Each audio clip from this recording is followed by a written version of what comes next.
YouTube? I am back with another video, but this video is kind of different. It's how I achieved this look here for only $35.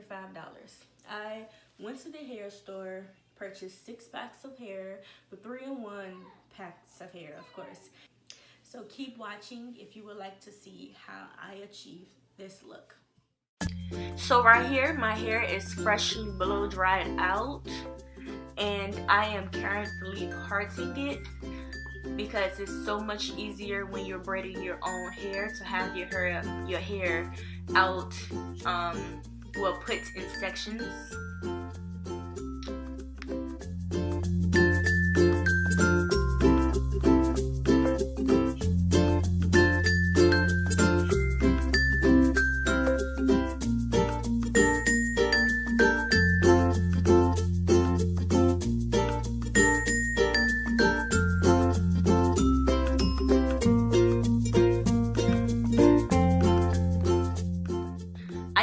Shine and Gem mainly because it helps with the parts. It helps clean up the parts when you are parting your hair.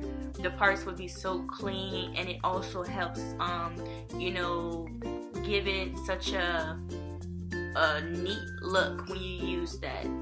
But here I put the hair in 3 strands so that when you connect it to your real hair, it grips it so much tighter than if you was to use 2 strands and count your real hair as the 3rd strand. It's my opinion, but and it's all in, you know, some people know how to use 2 strands and use the real hair as the 3rd strand. But in my opinion, from my experience, it's so much harder because the braids do not be as tight.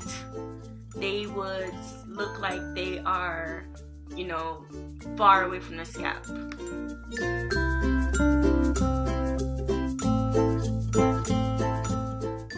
For me, I braid so much easier when I'm not looking into the mirror.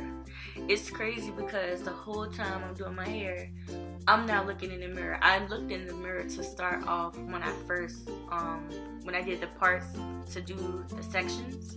But other than that, I did not use a mirror at all when I was going across the back of my hair, parting it. It's so much easier to me. Honestly, for what reason, I have no idea how, why, but it's easier. My parts came out really good for me to not use a mirror. But I do recommend starting out for anyone. When you're braiding your hair, yes, use a mirror because it will help you with your parts. Me, since I've been doing my hair since 2010. It's easier for me because I've been doing it so long. I know my hair, you know, I know how to part. I know my comb, the comb that I have, the end of it will help me with parting my hair. So I just use the comb in my hands to guide me. But anyone else, please use a mirror to help you with your parts. I promise you it will come out so much better. I don't remember if I mentioned that I was using the Q and Shake and Go color 1B hair. At the end you will see that I'm using a different type of hair because I actually ran out of hair. I used 5.5 packs of hair because I use some of the hair on a client that I had also. So at the end you will see that I'm using the African collection hair. The color still was 1B.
actually curled the ends of my hair. Well, I rotted the ends of my hair because they were too long, and when I went to sleep, like, I had to take the hair over with me while I slept as if it was a third leg or something. So I decided to rot the ends, and I did not film when I put the hair in hot water, but to get this look, you will have to boil some water either on a stove, or if you have like one of those kernel, what is it, a kernel, I forgot what it's called, but yeah, you will have to boil some hot water and put the hair in hot water to help it, you know, curl. And even if you was to straighten your ends, you will have to boil some hot water just to get them, you know, that silky look, so that it doesn't look all fuzzy and stuff.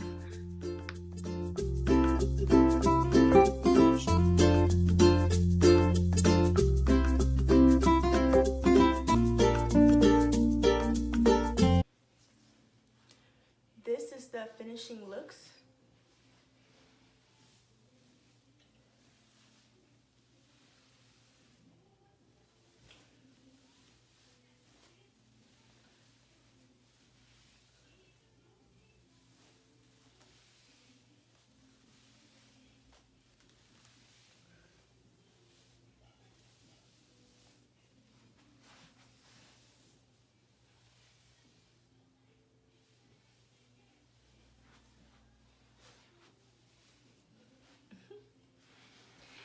If you would like more hair videos, please let me know in the comments, and I will make sure that I give you guys more hair videos because I actually do hair. So yeah, just let me know if you like this video, or if you also do hair. Write down in the comments what you think I could do to help, you know, better myself. But yeah, thanks for watching, and please hit the subscribe button and like this video, please. Thank you.